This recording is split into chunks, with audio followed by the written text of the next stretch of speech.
పవన్ కళ్యాణ్ గారు ఢిల్లీలో సమావేశం పెట్టుకున్నారు. తన పార్టీ నాయకులందరితో సమావేశం కావడం ఆయన ఇష్టము. ఆయనకేముంది, అధికారం ఉంది, డబ్బులున్నాయి. ఢిల్లీలో మీటింగ్ పెట్టుకోవచ్చు, తప్పేం లేదు. ఇక్కడ నాయకులు తీసుకుని పోయి అక్కడ మీటింగ్ పెట్టుకున్నాడు, పెట్టుకున్నా తప్పేం కాదు.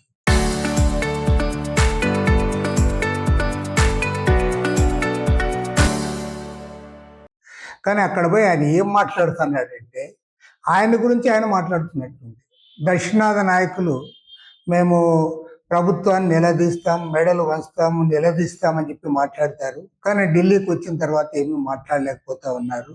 ఢిల్లీ పెద్దల ముందు సాగిలపడుతున్నారని చెప్పి చెప్తా ఉన్నాడు. ఢిల్లీ పెద్దల ముందు సాగిలపడే వాళ్ళే వారు ఆత్మవిమర్శ చేసుకోవాలి. ఎందుకంటే ఇదే పవన్ కళ్యాణ్ గారు ప్రత్యేక హోదా కోసం ఆనాడు పోరాడేటప్పుడు మాతో పాటు ఆయన కూడా కేంద్రాన్ని నిలదీశాడు, మెడలు వంచుతామన్నాడు, సాధిస్తామన్నాడు. మేమన్నా తెలుగులో మాట్లాడాం మోడీని గురించి, అమిత్ షా గురించి. ఆయన హిందీలో కూడా మాట్లాడాడు. లడేంగే జీతేంగే, మీ కథ చూస్తా అని చెప్పి కూడా హిందీలో నువ్వు ఛాలెంజ్ చేసావు.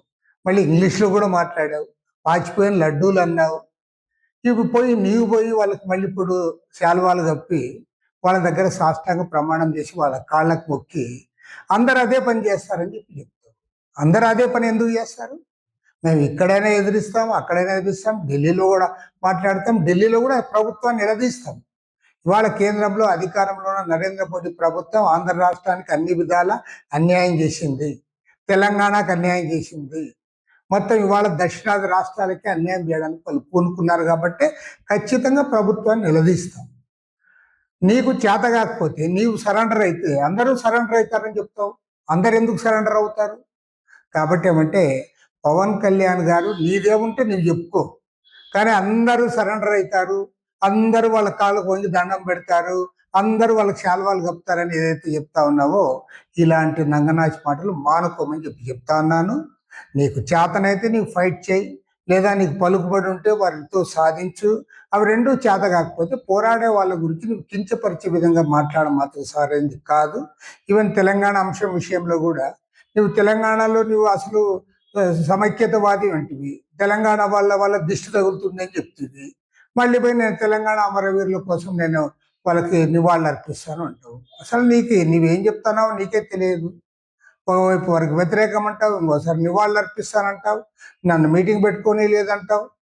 కాబట్టి అంటే దానిపైన కూడా మాట్లాడాలి. ముఖ్యంగా తెలంగాణ మంత్రులు కూడా ఆయన ఒకడు మాట్లాడితే నలుగురు మాట్లాడతారు. వీళ్ళకేం పెద్ద పని ఉన్నట్లు లేదు. అసలు ఎందుకు మాట్లాడుతున్నారు దాని విషయం అంటే మీటింగ్ పెట్టుకుంటారు, తప్పేముంది. కాబట్టి ఏమంటే ఇవాళ పవన్ కళ్యాణ్ గారు నిజంగా మీరు ఫైట్ చేశారు, మీరే సరెండర్ అయ్యారు. మీరు సరెండర్ అయ్యారు కాబట్టి అందరూ సరెండర్ అవుతారని చెప్పి చెప్తా ఉన్నారు. సరెండర్ అయ్యే సమస్య లేదు, ఖచ్చితంగా పోరాడతాం, కేంద్ర ప్రభుత్వాన్ని నిలదీస్తాం, నరేంద్ర మోడీని ఎండగట్టే వరకు మేము మానుకునే సమస్య లేదు.